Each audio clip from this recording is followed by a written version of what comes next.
Today on Business Rockstar Podcast, the 4 laws of marketing. What is your business legal structure, and did you pick the right one? Also, we have a call for guests. If you want to reach out and share your expertise, we would greatly appreciate having you on the show. You can share anything that you're good at, whether it is within the realms of business, marketing, as well as technology or social media. We look forward to having a chance to hear from you. And this is Jason Bondistel, serial entrepreneur, as well as Amazon bestselling author. And it's great to have you on the show today. Today we're going to go over a few details on these key points.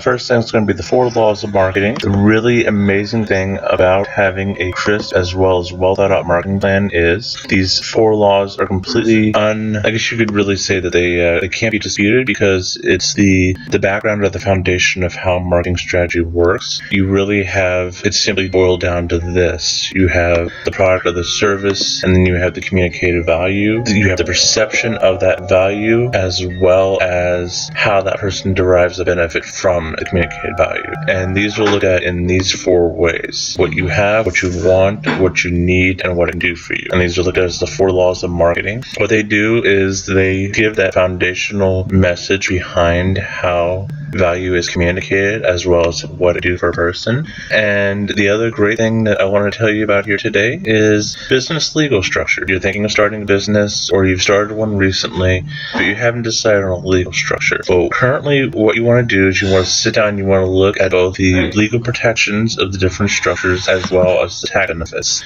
I myself am a huge fan of an incorporation. I do understand that some people let the extra paperwork scare them. However, one thing you want to really look into is when you're looking at what an incorporation gives you in reference to an LLC. If you do, let's give you some examples. If you do a sole proprietorship, you have no legal protection. Yes, you don't do any paperwork, you don't pay any extra fees, but all of your personal assets are completely vulnerable to anything that happens within your business. If you do a partnership, it depends on how the partnership is structured as to how protected you really are. Whereas with an LLC, you do have protection for your personal assets. However, the one downside is there are ways that someone can actually penetrate an LLC, still get to your personal assets. Also, your tax benefits do have limitations with an LLC, whereas with an incorporation, it is virtually impossible for someone to get to your personal assets or for your tax liability to not be reduced, because the way the law is structured, it favors actually an incorporation as having a stronger shell around it.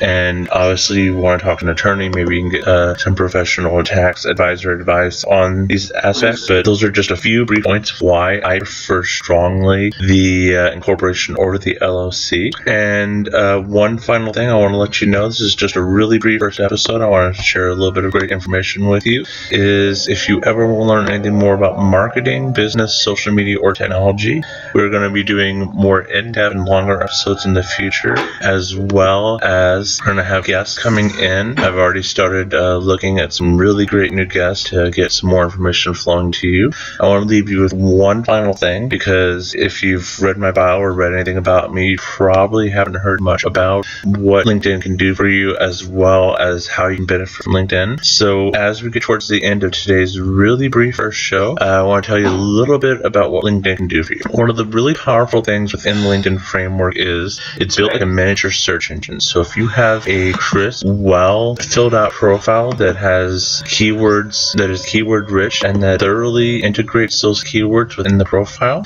you'll actually allow yourself to not only communicate your value as well as your expertise much more effectively, but you'll also be able to draw more leads as well as bring more people into that LinkedIn profile.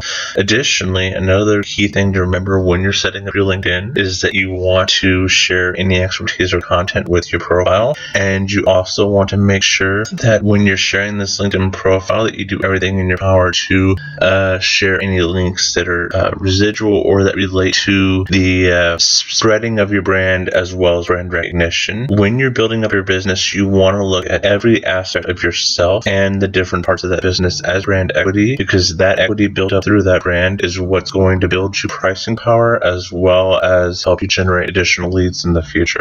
And I really hope that today's episode was both informative and educational for you. And if you're looking forward to hearing more, we'll be doing more episodes soon of the Business Rockstar Podcast. I want to thank you for spending the time to be with me today, and you have a wonderful day, and thank you so much for tuning in. I want to thank